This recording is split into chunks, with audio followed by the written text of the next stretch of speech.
Hello and welcome to OPTAKE Opinions and Takes on the world's trending sports news. My name is Ejemita, and today I'll be touching on the Arsenal situation right now that they are experiencing. And 2 games into the 2021-2022 English Premier League season, Arsenal is still winless.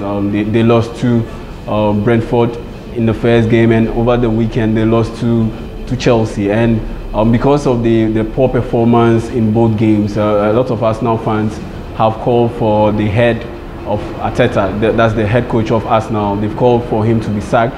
And on the surface, yes, it looks like he's losing his touch, his winning touch that he initially came with.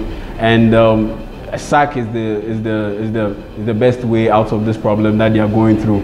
But I have a different take on this issue, because I don't think Arteta is the main reason for Arsenal's woes this season, and even going back to the latter part of last season, I think he's not entirely the main issue behind Arsenal's poor performance. And if I'm to apportion blame, I would apportion just about 20% or 15% of the blame or the woes of Arsenal to Mikel Arteta.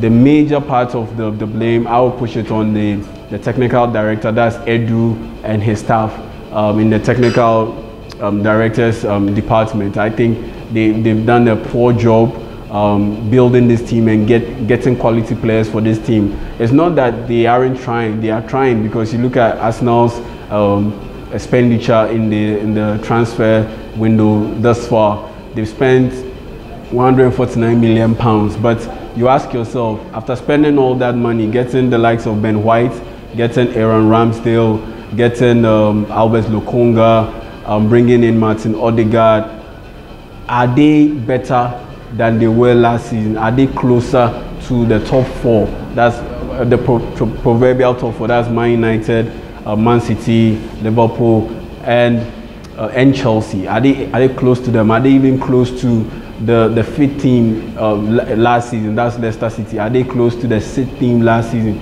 That's West Ham United. Are they even close to a team that is transitioning from one coach to another? That's Tottenham Hotspur under Nuno Espirito Santo. Are they even close? On paper, it doesn't look close, and based on the 2 performances that we've seen from them so far, it doesn't look close. So why is it that after all that huff and puff in the transfer window, Arsenal is still not close? It's simply because they are going in for players that will get them to compete. For instance, you look at the Aaron Ramsdale purchase, for instance. Mikel Arteta pointed out that Aaron Ramsdale will bring Ben Leno competition for the starting goalkeeper spot in the team. But you ask yourself, would this competition push Arsenal to get ahead of the pack in terms of the goalkeeping position? Because after acquiring Ramsdale and pairing him in the goalkeeping department with Ben Leno, is Arsenal still better than Man United at the goalkeeping position, where Man United has the likes of David De Gea and Dean Henderson? Is Arsenal at this point in time better than Chelsea? Chelsea has Edouard Mendy and Kepa Arrizabalaga, who is now rediscovering his form. And you look at Manchester City with Ederson, with Zach Steffen. Are they better? I mean, the Gunners, Arsenal, are they better than the goalkeepers at Man City? Even after acquiring Aaron Ramsdale, I don't think so. And you look at the way they went about their business. You don't necessarily need to spend big money to improve the quality in your team or on your team. You look at West Ham, for instance. They wanted to improve their goalkeeping position, or they improve the competition in the goalkeeper spot for their starter, that's Lucas Fabianski. Instead of spending big money, they just went to PSG and acquired Alphonse Areola on loan. Now, when you compare the two, Arsenal and West Ham, both teams are London clubs, and both teams made purchases of goalkeepers, presumptively backup goalkeepers. But after those purchases were made, which team has the upper hand, at least on paper? And it's clear that it's West Ham United, because Alphonse Areola is an experienced keeper. He's more experienced than Aaron Ramsdale. He's more accomplished than Aaron Ramsdale, in the sense that he's won league titles during his time at Real Madrid. He's won multiple French league titles during his time at PSG. And on top of that, he has also won the World Cup. He was part of the 2018 France team that went to Russia and conquered the world pretty much.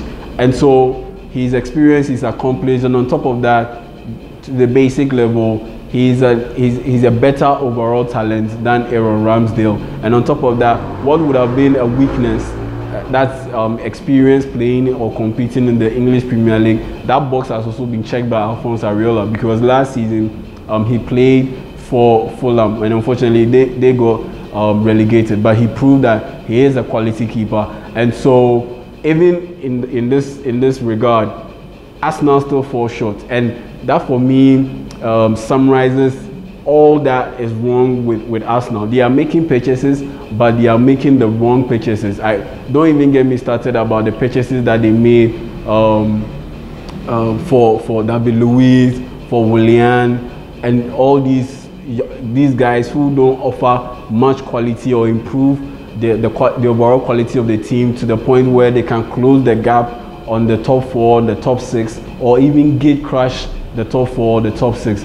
I don't think that's enough that they've been able to give to Arteta. So I wouldn't blame Arteta for Arsenal's woes, and I believe strongly that he hasn't been supported the whole way by Edu and his staff, because let's face it, Arteta came in with a spark where after he was appointed, he led Arsenal to the FA Cup title and the Community Shield title.